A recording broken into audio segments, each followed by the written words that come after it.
ప్రార్థన చేసుకొని వాక్యాన్ని ధ్యానించుకున్నాం. ఘనుడైన దేవ, పరిశుద్ధుడా, దయగలిగిన తండ్రి, మీ సన్నిధానంలోనికి వచ్చి ఉండగా మీరు చెప్పినటువంటి మాటలు గ్రహించేటువంటి మనస్సును మాకు దయచేయమని, మొదలు నుండి చివరి వరకు మీరే మాట్లాడవలసి ఉన్నదిగా రక్షకుడైన యేసు పరిశుద్ధ నామమున బ్రతిమాలి అడుగుచున్నాము తండ్రి. ఆమేన్. పరిశుద్ధ లేఖనములో మనము ఆలోచించి ఉన్నట్లయితే యేసు ప్రభు వారికి వాక్యాన్ని బోధించి ఉన్న అపవాది అనేటువంటి అంశములో మనము ఒక్కసారి పరిశీలించి ఉన్నట్లయితే ప్రభువుకి వాక్యాన్ని తీసుకొని బోధించి ఉన్నటువంటి అపవాది ఎక్కడ ఆ విధంగా చేసి ఉన్నాడు అని మనం చదువుకొని ఉన్నట్లయితే, ప్రభువు శోధించబడి ఉన్న మత్తయి సువార్త 4వ అధ్యాయములో మొట్టమొదటిసారిగా ప్రభువుకి ఆకలి కొని ఉన్నప్పుడు అపవాది ప్రభువు దగ్గరికి వచ్చి ఉన్నాడు. ఆ మొదటి శోధనలో ప్రభువు వాక్యాన్ని తీసుకొని అపవాదితో బోధించి ఉన్నాడని. ఆ శోధకుడు ఆయన యొద్దకు వచ్చి, నీవు దేవుని కుమారుడవైతే ఈ రాళ్ళు రొట్టెలగునట్లు ఆజ్ఞాపించుము అని చెప్పి ఉన్నాడని. ప్రభువు చెప్పినటువంటి మాట, మనుషుడు రొట్టె వలన కాదు కానీ దేవుని నోటి నుండి వచ్చు ప్రతి మాట వలన జీవించును అని వ్రాయబడి ఉన్నదని ప్రభువు బోధించి ఉన్నాడు. ప్రియులారా, మనము ఆలోచించవలసి ఉన్న విషయం ఏంటంటే, యేసు ప్రభువారు వాక్యాన్ని తీసుకొని సాతానుడితో మాట్లాడి ఉన్నాడు. అప్పుడు అపవాది ఏం చేసి ఉన్నాడయ్యా అంటే, అంతటా అపవాది పరిశుద్ధ పట్టణమునకు ఆయనను తీసుకొని పోయి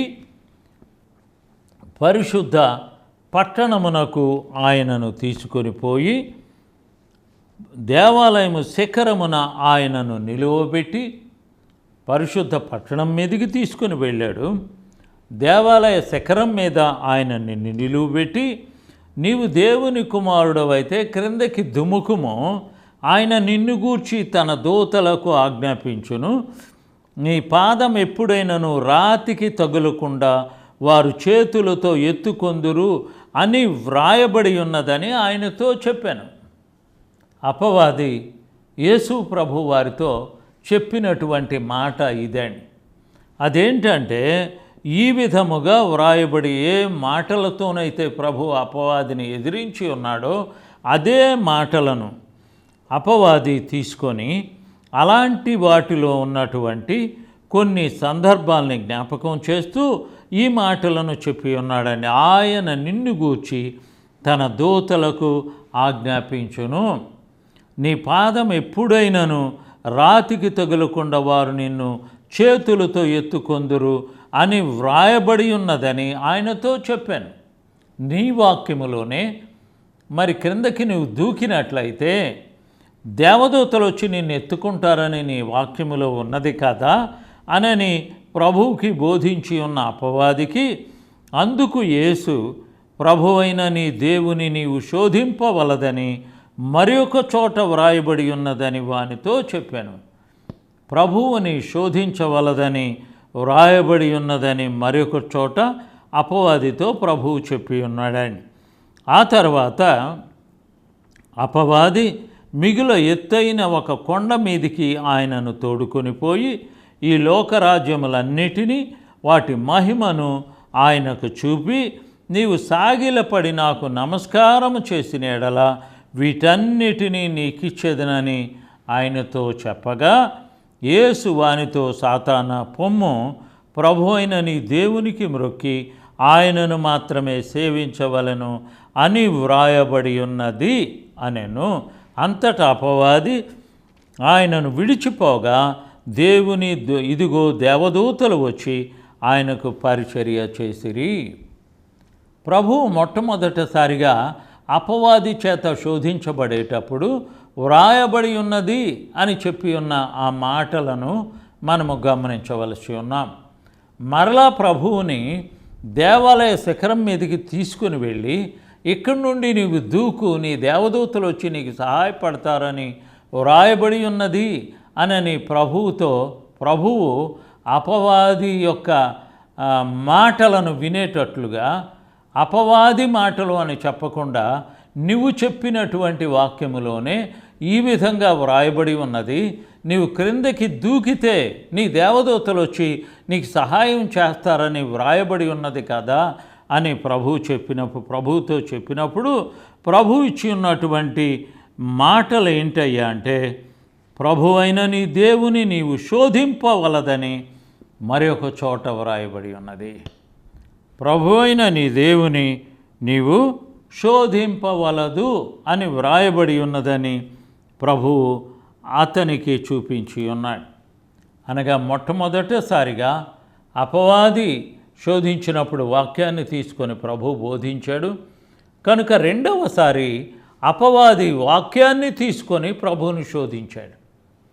కానీ యేసు ప్రభువారైతే ఎంత మరలా అపవాదితో వాక్యముతో బోధించి ఏమని సెలవిచ్చి ఉన్నాడంటే, ప్రభువైన నీ దేవుని నీవు శోధింపవలదని మరి ఒక చోట వ్రాయబడి ఉన్నది, మరి ఒక చోట వ్రాయబడి ఉన్నదని అపవాదితో ప్రభువు బోధించినప్పుడు ప్రభువుని తీసుకొని వెళ్ళి అపవాది ఎత్తైనటువంటి ఒక కొండ మీదకి తీసుకొని వెళ్ళాడు. ఆ కొండ ఎంత ఎత్తుగా ఉన్నదంటే ప్రపంచంలో ఉన్నటువంటి అన్ని అధికారాలను చూసేటట్లుగా ప్రభువుకు చూపించి ప్రభువుతో ఏమని సెలవిచ్చి ఉన్నాడంటే, నీవు సాగిలపడి నాకు నమస్కారము చేసిన ఎడల, నీవు సాగిలపడి నమస్కారము చేసిన ఎడల వాటి మహిమను, నాకు నమస్కారము చేసిన ఎడల వీటన్నిటినీ నీకిచ్చేదనని ఆయనతో చెప్పగా, వీటన్నిటినీ నీకిచ్చేదనని ఆయనతో చెప్పగా, యేసు వానితో, సాతానా పొమ్ము, ప్రభు అయిన నీ దేవునికి మ్రొక్కి ఆయనను మాత్రమే సేవించవలనని వ్రాయబడి ఉన్నది అని మరలా ప్రభువు అపవాదితో వాక్యాన్ని బోధించి నప్పుడు అంతటా అపవాది ఆయనను విడిచిపోగా, ఇదిగో దేవదూతలు వచ్చి ఆయనకు పరిచర్య చేసిరి. ఇక్కడ మనము గ్రహించవలసి ఉన్నటువంటి విషయము ఇది అని మనకి స్పష్టంగా చెప్పబడి ఉన్నదండి. మొదట ప్రభువు వాక్యాన్ని తీసుకొని అపవాదిని ఎదిరించి ఉన్నాడు. మరలా వాక్యాన్ని తీసుకొని అపవాది ప్రభు దగ్గరికి వచ్చి శోధించినప్పటికీ కూడా మరలా ప్రభు వాక్యాన్ని తీసుకొని అపవాదిని ఎదిరించి ఉన్నాడు. మరలా అపవాది లోకములో ఉన్న మహిమనంతా చూపించి, నువ్వు నాకు నమస్కారం చేస్తే ఇదంతా నీకు ఇస్తానని చెప్పినప్పుడు ప్రభు వాక్యాన్ని తీసుకొని అపవాదిని ఎదిరించినట్లుగా మనం గమనిస్తూ ఉన్నాం. కాబట్టి మనము వాక్యాన్ని తీసుకొని అపవాదితో మాట్లాడవలసి ఉన్నామండి. మనుషులు ఏం చేస్తూ ఉన్నారంటే, వాక్యాన్ని తీసుకొని అపవాదితో మాట్లాడితే బాగానే ఉండేది, కానీ వాక్యము లేకుండా మాట్లాడుతూ ఉన్నారండి. ఎందువలనంటే అపవాది ఎప్పుడు కూడా ఏదో ఒక సాకుతో దేవుని ప్రజలను మోసగించటమే అతని యొక్క గురిగా పెట్టుకొని నడుచుకుంటూ ఉన్నాడు అనేది మనం తెలుసుకొనవలసి ఉన్నాం. ఏ విధంగా అతను తన గురిని చేరటానికి ప్రయత్నం చేస్తూ ఉన్నాడంటే, మనల్ని, మనకున్న భక్తిని అంతటినీ కూడా నాశనం చేయడానికే అపవాది ప్రయత్నం చేస్తూ ఉన్నాడు. కాబట్టి మనము ఈ సమయంలో గమనించుదాం, అపవాది ఎన్ని విధాలుగా ప్రభువుని శోధించినప్పటికీ కూడా ప్రభువు వాక్యాన్ని తీసుకొని అపవాదిని ఎదిరించి ఉన్నారు. కాబట్టి మనము కూడా దేవుని వాక్యాన్ని తీసుకొని వాక్యములో వ్రాయబడి ఉన్నదా లేదా అనేటువంటిది గ్రహించవలసి ఉన్నాం. ఎందుకంటే పరిశుద్ధ గ్రంథములో కూడా భక్తులు సాతానుడు చేత పెనుగులాడేటువంటి సమయంలో అపవాది వాక్యాన్ని తీసుకొని, లేకుంటే భ్రమ పెట్టి, ఆశ పెట్టి ఏదో ఒక రీతిగా దేవుని సన్నిధిలో నుండి దేవుని బిడ్డలను దూరం చేయటానికి ప్రయత్నం చేస్తూ ఉంటాడు అని మనం తెలుసుకున్నట్లుగా మనకు అపవాది చూపిస్తూ ఉంటాడు. అయితే యేసు ప్రభువారైతే ఆ విషయాన్ని ముఖాముఖిగా ఖండించినట్లుగా మనం గమనిస్తూ ఉన్నాం. కాబట్టి ప్రియులారా, మనము ఆలోచించేటువంటి ప్రతి విషయాన్ని కూడా దేవుని వాక్యములో ఉన్నది ఉన్నట్లుగా బోధించినప్పుడే దేవుని యొక్క చిత్తాన్ని మనము నెరవేర్చిన వారం అవుతామని పరిశుద్ధ లేఖనములో స్పష్టంగా చెప్పబడుచూ ఉన్నదండి. కాబట్టి మనము ఒక్కసారి గమనించుదాం. దేవుని యొక్క వాక్యములో ఉన్నది ఉన్నట్లుగా మనం చెప్పి ఆ విధంగా సరిచేసుకోవడానికి సిద్ధముగా ఉన్నామా, లేకపోతే అపవాది వేసేటువంటి ఉచ్చులను తప్పించుకొనలేక సమర్థించుకునేటువంటి స్థితిలో ఉన్నామా అని పరిశీలించుకొనవలనని ప్రభువు మనతో చెప్పుచూ ఉన్నారు. ఎందుకంటే మనము విశ్రాంతి దినము అనేసరికి చాలా చిన్నదిగా మనుషుడు ఆలోచిస్తూ ఉంటారండి. కానీ విశ్రాంతి దినము ఎంత గొప్పది అని అంటే దేవుని ప్రజలకు దేవునికి మధ్య అనగా మానవుడు దేవుని దగ్గర సిద్ధపడటానికి మానవుడికి దేవుడిచ్చినటువంటి దినమే ప్రభువు దినము. కొంతమంది ప్రభువు దినము అనేటువంటి మాటని చాలా అసహ్యంగా సంబోధిస్తూ ఉంటారండి. ప్రభు దినము అనని ఏ దినానికి పేరయ్యా అంటే ఏ దినానికైతే యేసు ప్రభువారు రాజయ్య ఉన్నాడో ఆ దినమే ప్రభు యొక్క దినమండి. అందుకనే మార్కు సువార్తలో యేసు ప్రభువారు 2వ అధ్యాయము 27వ వచనములో మనము విశ్రాంతి దినం మరియు విశ్రాంతి దినము మనుషుల కొరకే నియమించబడింది. విశ్రాంతి దినాన్ని మనుషుల కొరకే నియమించబడెను, కానీ మనుషులు విశ్రాంతి దినము కొరకు నియమించబడలేదు. మనుషులు విశ్రాంతి దినము కొరకు నియమించబడలేదు. అంటే మానవుణ్ణి దేవుడు ఏ విధంగా చెప్పుచూ ఉన్నాడంటే విశ్రాంతి దినాన్ని ఎవరి కోసరం దేవుడు చేశాడు? యూదుల కోసరమా? కాదు. మరి మనుషుల కోసరం అనగా ఎవరైతే యేసు ప్రభువారి యొక్క రక్తముతో కడుగుబడతారో వాళ్ళ కోసరమే విశ్రాంతి దినాన్ని దేవుడు చేసి ఉన్నారు. కొంతమంది ఏమని చెప్పుకుంటారంటే శనివారం రోజున సాయంకాలము ఉపవాస ప్రార్థన ఉన్నది అని చెప్పుకొని భ్రమపడుతూ ఉంటారండి. సాయంకాలము అనేసరికి రోజు అయిపోయి ఆదివారము ప్రారంభమయ్యింది అనేది గమనించలేని స్థితిలో క్రైస్తవులు ఉన్నారండి. కాబట్టి అస్తమయమును ఉదయమును కలిగినప్పుడే దినముగా మనము భావించవలసి ఉన్నాం. అందుకనే లేవీ కాండములో స్పష్టంగా దేవుడు ప్రార్థనాపూరితమైనటువంటి దినాన్ని జ్ఞాపకం చేస్తూ వ్రాసి ఉన్నటువంటి 23వ అధ్యాయములో దేవుని యొక్క ప్రజలు చేయవలసి ఉన్న విశ్రాంతి దినాన్ని జ్ఞాపకం చేస్తూ 23వ అధ్యాయము 23వ అధ్యాయము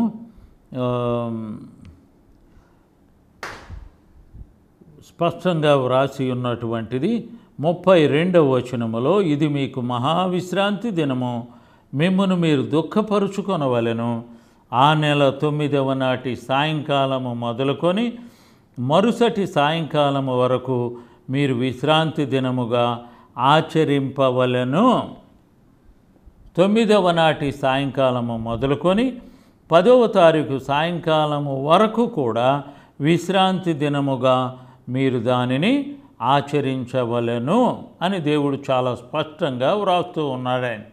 అంటే సాయంకాలము మొదలుకొని మరుసటి రోజు సాయంకాలము వరకు దినముగా దేవుడు హెచ్చరిస్తూ పరిశుద్ధ గ్రంథములో ప్రారంభము నుండి అస్తమయమును ఉదయమును కలుగగా ఒక దినమాయను అని వ్రాస్తూ ఉన్నారు. కాబట్టి ప్రియులారా, మనకు శనివారం అంటే ఎప్పటి నుండి ఎప్పటి వరకు? శుక్రవారం సాయంకాలం నుండి శనివారం సాయంకాలం వరకు శనివారం అండి. ఆదివారము అని అంటే శనివారం సాయంకాలం నుండి ఆదివారం సాయంకాలం వరకు ఆదివారంగా మనం భావించవలసి ఉన్నామండి. కాబట్టి ప్రియులారా, మనము మొదటి దినాన విశ్రాంతి దినం అంటున్నామా, 7వ దినాన విశ్రాంతి దినము అంటూ ఉన్నామా అనేది మనం పరిశీలించవలసి ఉన్నామండి. దేవుడు మనకిచ్చి ఉన్న జ్ఞానముతో దేవుడు మనతో గడిపేటువంటి ఆ దినాన్ని మనము మర్చిపోయి దేవుడు మనకు పెట్టి ఉన్నటువంటి విశ్రాంతి దినానికి బదులుగా మొదటి దినము విశ్రాంతి దినమని చెప్పుచు ఆ దినాన్నే పాటించుకుంటూ ఆ దినాన్నే యేసు ప్రభువారు ఆకాశములోనికి వెళ్ళారు అని చెప్పుచూ ఉన్నారండి. అది వాస్తవము కాదు అని ఈరోజు మనం పరిశుద్ధ లేఖనములో చదువుకొని ఉన్నామండి. యేసు ప్రభువారు ఏ రోజున ఆయన ఆకాశంలోకి వెళ్ళాడంటే విశ్రాంతి దినాన మాత్రమే అనేది చదువుకొనవలసి ఉన్నాం. యేసు ప్రభువారు శిష్యులందరూ చూస్తూ ఉన్నప్పుడు ఒలీవల కొండ మీద నుండి ఆకాశములోనికి చాచబడి ఉన్నాడు. యేసు ప్రభువారు లేచినటువంటి దినము ఆదివారమే కానీ ఆకాశములోనికి వెళ్ళినటువంటి దినము మాత్రము విశ్రాంతి దినము. కాబట్టి ప్రభువే పరలోకానికి సిద్ధపడి వెళ్ళి ఉన్నటువంటి ఆ దినాన మనము ఎలాగ గౌరవించవలనో ఆ విషయాన్ని ఈరోజు మనం చదువుకొని ఉన్నాం. కాబట్టి మానవులమైనటువంటి మనము మన కోసము దేవుడు పెట్టి ఉన్నటువంటి దినమే విశ్రాంతి దినము. ఆ దినాన మనమందరము కూడా భావించవలసి ఉన్నటువంటిది ఏంటంటే మన కోసరం దేవుడు పెట్టి ఉన్నటువంటి పరిశుద్ధ సమయమే విశ్రాంతి దినము. విశ్రాంతి దినాన్ని పరిశుద్ధంగా ఆచరించాలి, ఘనపరిచేటువంటి దినంగా ఆ దినాన్ని ఆచరించాలి. దేవుడికి మనకు మధ్య పెట్టి ఉన్నటువంటి దినము విశ్రాంతి దినమని మనం ఆలోచించవలసి ఉన్నాం. ముఖ్యంగా ప్రియులారా, మనము గమనించవలసింది ఏంటంటే మనము పాపపు జీవితములో నుండి బయటికి వచ్చి ఉన్నటువంటి వారమై మన పాపముల నిమిత్తమై పరిశుద్ధుడైనటువంటి ప్రభువు సిలువలో తన జీవితాన్ని సమర్పించుకొని ఉన్నారు. కనుక ప్రభువు ఆయనకు గుర్తుగా పెట్టినటువంటి పరిశుద్ధ గడియలను మనము తీసివేసి మొదటి దినము పరిశుద్ధ దినము అని బోధించుకుంటా జీవించటం అనేది దేవుడు ఎంతవరకు సంతోషపడతాడో ఒకసారి గమనించవలసి ఉన్నాం. ఇప్పుడే మనము చదువుకొని ఉన్నటువంటి మాట ప్రకటన గ్రంథము 12వ అధ్యాయము 17వ వచనములో, అందుచేత ఆ ఘట సర్పము ఆగ్రహము తెచ్చుకొని దేవుని ఆజ్ఞలు గైకొనుచు యేసును గూర్చి సాక్ష్యమిచ్చుచూ ఉన్నవారైన ఆమె సంతానములో శేషించిన వారితో యుద్ధము చేయుటకై బయలువెడలి సముద్ర తీరమున నిలిచెను. కాబట్టి అపవాది మనకున్నటువంటి ఆ ఆశీర్వాదకరమైన గడియలను పాడు చేయడానికి ఆజ్ఞలను కొట్టివేసి ఉన్నాడు దేవుడు అనేటువంటి మాటలను మనకు తెలియచేస్తూ ఉన్నాడు. ప్రభువు ఆజ్ఞలను కాదు కానీ ఆజ్ఞల వలన వచ్చి ఉన్నటువంటి పాప దోషాన్ని యేసు ప్రభువారు సిలువలో కొట్టివేసి ఉన్నాడు కానీ ఆజ్ఞలను మాత్రము కాదు. ఆజ్ఞలను దేవుడు కొట్టివేసి ఉన్నట్లయితే మనుషుడు స్వేచ్ఛాపరుడుగా తనమిష్టం వచ్చినటువంటి బ్రతుకులు బ్రతకవచ్చు. కానీ దేవుడు ఆ విధమైన బ్రతుకుని మానవుని కొరకు ఏర్పాటు చేయలేదు. మనుషుడు ఎప్పుడు కూడా దేవునికి ఇష్టడుగా జీవించాలి అని అంటే దేవుని గ్రంథములో దేవుడు సెలవిచ్చి ఉన్న ప్రతి దినాన్ని కూడా గమనించుకుంటూ 6 దినాలే మానవుడి కొరకు దేవుడు చేసి ఉన్నాడు. 7వ దినము తన బిడ్డలైనటువంటి ప్రతి ఒక్కరూ ఆయనతో గడపటానికే దేవుడు ఏర్పాటు చేసి ఉన్న దినమే విశ్రాంతి దినము. అందుకని ఈరోజు ఆఖరిగా మనము యేసు ప్రభువారు సెలవిచ్చి ఉన్న మత్తయి సువార్త 24వ అధ్యాయంలో చెప్పబడి ఉన్నటువంటి మాటను మనం చదువుకుందామండి. 24వ అధ్యాయంలో ప్రభువు సెలవిచ్చి ఉన్నటువంటి ప్రత్యేకమైనటువంటి దినాన్ని జ్ఞాపకం చేస్తూ ఆయన వ్రాసి ఉన్నటువంటి 24వ అధ్యాయము మత్తయి సువార్త 24వ అధ్యాయము 20వ వచనములో, అప్పుడు మహాశ్రమ కలుగును కనుక మీరు పారిపోవుట చలికాలమందైనను విశ్రాంతి దినమందైనను సంభవించకుండా ఉండవలనని ప్రార్థించుడి.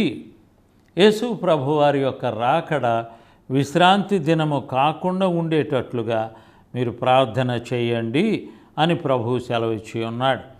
కాబట్టి ప్రియులారా, మనకు గమనించేటువంటి విషయం ఏంటంటే, ప్రభువు మన కోసమై విశ్రాంతి దినాన పరలోకంలో ప్రవేశించి ఉన్నాడు. కానీ మనమైతే దేవుడిచ్చినటువంటి పరిశుద్ధ గడియలను దైవికంగా ఆలోచించుకుంటూ మన హృదయాల్ని సిద్ధపరుచుకొనవలనని ప్రభువు మనకు ప్రత్యేకముగా సెలవిచ్చి ఉన్నాడు. కాబట్టి మనము దేవుని గ్రంథానికి వ్యతిరేకముగా కాకుండా దేవుని గ్రంథములో ఉన్నటువంటి అంశాలని బహుజాగ్రత్తగా పరిశీలించవలసి ఉన్నాం. ఎందుకంటే అపవాది చాలా యుక్తిగా ప్రభువుని శోధించి ఉన్నటువంటి అపవాదే మనల్ని కూడా శోధించి దేవుని గ్రంథములో లేనటువంటి విషయాల్ని ఉన్నట్లుగా, ఉన్నవి లేనట్లుగా బోధించి మన హృదయాల్ని పాడు చేయటానికి ప్రయత్నం చేస్తూ ఉన్నాడు. కాబట్టి ఆయన రాజ్యంలో మనం ప్రవేశించవాలంటే మనకు ఏది అవసరమో ఒక్కసారి గమనించవలసి ఉన్నాం. అందుకనే ప్రకటన గ్రంథములో ప్రభువు సెలవిచ్చి ఉన్నటువంటి మొదటి మాటలను మనం చదువుకుందాం. మొదటి అధ్యాయము 3వ వచనములో, సమయము సమీపించినది కనుక ఈ ప్రవచన వాక్యమును చదువువాడును వాటిని విని ఇందులో వ్రాయబడి ఉన్న సంగతులను గైకొనువారును ధన్యులు. ప్రవచన వాక్యములు చదువువాడు వాటిని విని ఇందులో వ్రాయబడిన సంగతులను గైకొనువాడు ధన్యుడు అని చెప్పుచు 10వ వచనములో, ప్రభువు దినమందు ఆత్మవశుడనై ఉండగా బోరధ్వని వంటి గొప్ప స్వరము నీవు చూచుచున్నది పుస్తకములో వ్రాసి ఎఫెసు, స్మర్మ, పెర్గము, తుయితైరియా, సార్దిసు, ఫిలదెల్ఫియా, లవోదికయ అను 7 సంఘములకు పంపుమని చెప్పుట నా వెనుక వింటిని.